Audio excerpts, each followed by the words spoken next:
How we doing, folks? Another topology video. It's been a while since we've done something like this. Wireframes are becoming more and more sparse, but I think we've got a good body of work to go from. So if you're new to this, we get some images from professional work with wireframes, from artist portfolios or breakdowns from talks, and I cover subjectively why I think some of the decisions have been made regarding topology. And if you watch a few of the episodes, you'll see a lot of repeating trends in the topology, which is good because it helps you burn into your mind what your topology should generally look like um, when you're working on certain pieces of work before you get into a studio. So if you're in a studio, you obviously work to whatever topology rules they have. But this can give you a good base because everyone always asks how many polygons do I use nanite? Do I do this, that? These pieces of work that we go over in these videos will be a good point. So we've got some examples from Nestor Carpentiero, from Marvel Spider-Man, from Insomniac. And it's important to note with the workflow that they use based on sort of this GDC talk to fill this whole city that they've got in Spider-Man. There's a lot of procedural technical magic going on. So they make a few facades and they're able to lay them out in procedural ways to basically keep this whole city optimized. I recommend you go give the talk a look. But that means they're designing kits of storefronts to be used in multiple places. So that does sort of change the way you would approach the topology in terms of using it for the system. So it's built for this system. So we've got some good breakdowns. We've got some facades, single facades, modular. It's all facade based. So very environment arty buildings, sort of buildings and all that sort of stuff. So let's just take in some of the looks and how they look. So it's very modular, very grid based. And let's look at the ones down here. And let's dive into this. So if we look at these first two top examples and we look at the wireframes for them, we'll take a look at the bottom right one first. General density looks pretty cool. Quite a few horizontal edge loops. Let's have a look at some of the notes we've got for these. So we first look over to, I guess, the size of these walls, and we've got these horizontal cuts in the topology, but they're not actually extruding it. It's just the cuts are there, but nothing's happening to the geometry. So why is that? Well, my guess is that this type of wall is this here. And for me, if you're putting edge loops into a surface and you're not moving the shape, what you're usually doing is you're using the edge loop so that you can cut the UV and apply it to a different part of the trim sheet. So I believe that these edge loops here are designed to add a different section of the trim sheet horizontally onto this wall, because we have the same sort of cuts here on these pillars, but these actually extrude inwards and have depth, whereas these ones are left flat. So it could be to do with the endpoint as well. Where my mouse is, this is the endpoint of where the facade would either tile with something or go onto a different building. So it could be to do with that as well, to not extrude it in. You see the same behavior up at the, actually at the top, we do have the shape going inwards. So it's just these ones that look like they're not going in based off what I can see. But yeah, maybe to do with mapping a different part of the trim. You can see here we've got some random edge loops here, which they're not random. They're built to lower and higher these sort of horizontal edges. You don't want to spam them everywhere, but in some places you want to add some storytelling edge loops, is what I call it, and just pull and push some of that form up and down, because there's nothing perfectly straight in the real world in regards to these areas. Like, you don't do it everywhere. If you try and break every shape up, your mesh is quickly going to get dense up. But you can see the artist is using it here in bits and places to wonkify the mesh. So that's why you'll see a lot of these sort of triangle cuts in some areas and some in other areas, especially here on the middle. You can actually see the shape changing here. So it's going from like that and down a little bit. So yeah, there we go. So it's just adding a bit of a silhouette in that regard. Same up here. This is a very good one. So this is, you've got this edge loop that goes up, splits into two more edge loops, and that's just adding, a little bit of character. It's the little things the player might not notice, but these are the things that really kind of show your tenure in environment art. You know, it's adding those little storytelling details of wonky edges and broken edges and pushing and pulling the forms in and out. Again, wonkifying, but also adding a bit of like a bevel so that the light catches this angle. So this has been chipped, damaged, something's bonked into it. Again, very nice, minimal in the topology, and just helps, again, sell that storytelling detail in what you're doing. General topology level looks cool.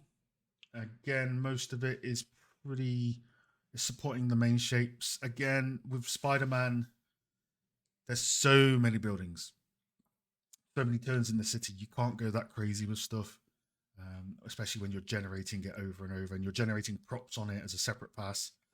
So you're doing just enough to sell the shape and to sell the trim detail.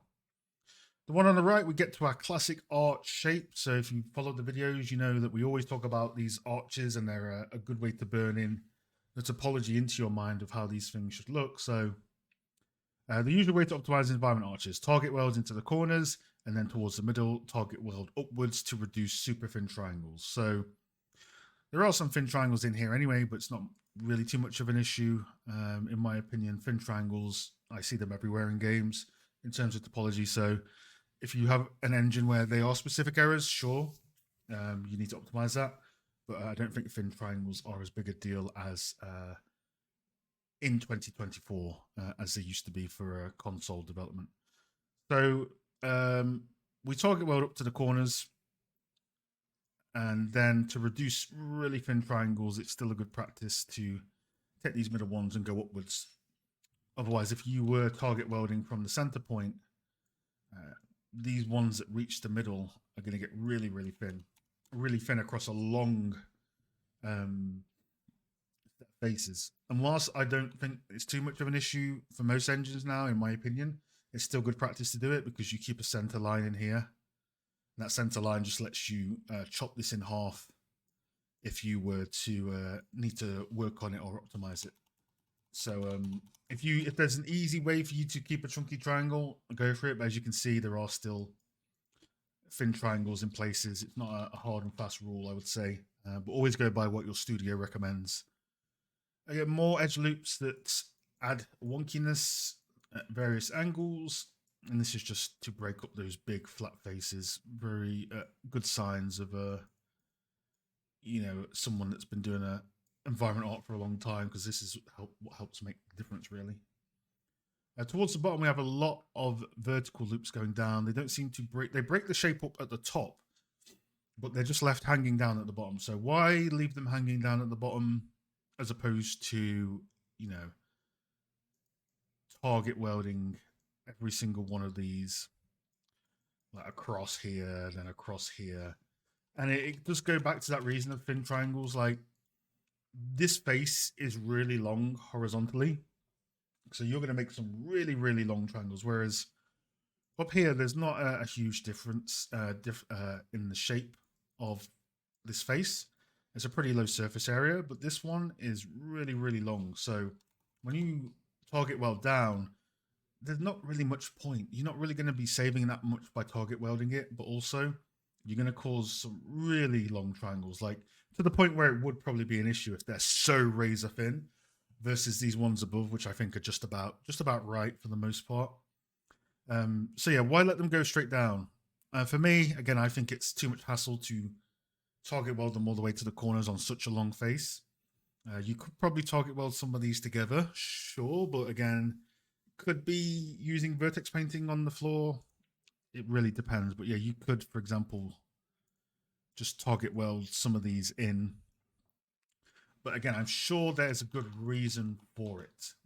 And to a degree, we don't want to start being, I don't know the word, pixel effing of how you should optimize if the bigger picture is doing pretty well. So we're not going to get into that sort of level of critique with it. It's not even critique, but just as a training point of not every piece of geometry has to be 100% perfectly optimized, and I don't even think that exists in industry. Next, we've got a modular kit breakdown. Modularity is great, especially it's the best way to really approach your environments when you're learning for the first time about environment art. Helps you break things down, complex buildings and environments, and break them into smaller kits. And the thing about modularity is, as long as the endpoints, like where these two boxes are, as long as they are just straight and on the grid, they will tile left to right. So you can have whatever you want to have in the middle here, because at the end of the day, the thing that tiles is the, the 1, 2, 3, the 4 vertex points, the 5 if you're going up, and those major edges is where that stuff's going to snap together. So yeah, in the middle, go ham, pop out all the bottles, have a celebration on the edges, keep it nice, simple, and straight to business. With arches, we put the polygons in there. We target weld into thicker triangles where possible, but also if we do have thin triangles, not the end of the world. But if we make an active effort to keep triangles big, that's good. These vertex points on the ground probably leave a good point for vertex painting or something to do with the vertex points to add a bit of an upblend to stuff, or it could just be to keep the triangles a bit thicker, then going all the way to the edges and all that sort of stuff. And that shape language is kind of used throughout. Another example here, right? When you have these big arches, you keep the symmetry by, target welding up to the middle, and you target weld a bunch to the corner, and then the ones toward the middle, you go up to the center point. And that just lets you split the mesh back in half if you need to work on it. So that's the good thing about these arches, right? You can always split them back with symmetry. And again, with these sort of big arches, put the polygons in there. You don't want to see, this sort of stuff, right? Where you can see the actual faceting in the arches. That really brings you out of the game and out of the CG world. So unless it's a stylized option to do that, as we see with all the different topology videos we do, based off the last 10, 15 years up to modern day, we're still just throwing the same polygons in on these arches to help sell the shape. That is the way to go with what you want to do. So yeah, with the modular bit, simple on the ends. In the middle, you can do whatever you want. That's being used in the context of Insomniac's, again, amazing procedural and technical tools that can put these storefronts in various locations and all that sort of stuff. So, the way they've set it, I recommend you give this talk a look at. The way they've set it up is just, it's crazy awesome. But yeah, so with this, we've seen a lot of similar things in regards to the last few topology videos. The modularity is simple. That's the best way to do it. Arches have enough polygons in to sell them. They target weld up and then to the corners to keep the symmetry, but also keep the triangles a bit thicker. They add these storytelling loops to break up edges. And a facade like this is, again, mostly using tileable textures and trim sheets. So there won't be a 0-to-1 bake for the whole facade. There will be basic polymodeling and then textures being applied to this. And those textures will have a normal map, height map, roughness map, vice versa. So, and that's used in the context of Spider-Man swinging through the city and every building not taking up a ton of memory. So it's as optimal as it can be, which you can tell in the density of the meshes. So hopefully that helps. Do look back at the previous videos that we've done on topology to kind of build a bigger picture and visual library of how to set out your topology when working on personal pieces for this type of context of game art. Because again, nanite, it's still not a thing across the board. Sure, some studios might have it, but you're going to also find your fundamental polymodeling for stuff like this, which is a facade, right? So would you really have that much crazy nanite going on with this type of game in the context of it? So it's still very much relevant as a technique, so keep that in mind. And as we go along, we'll explore more topology options. But yeah, hopefully that helps. For now, peace.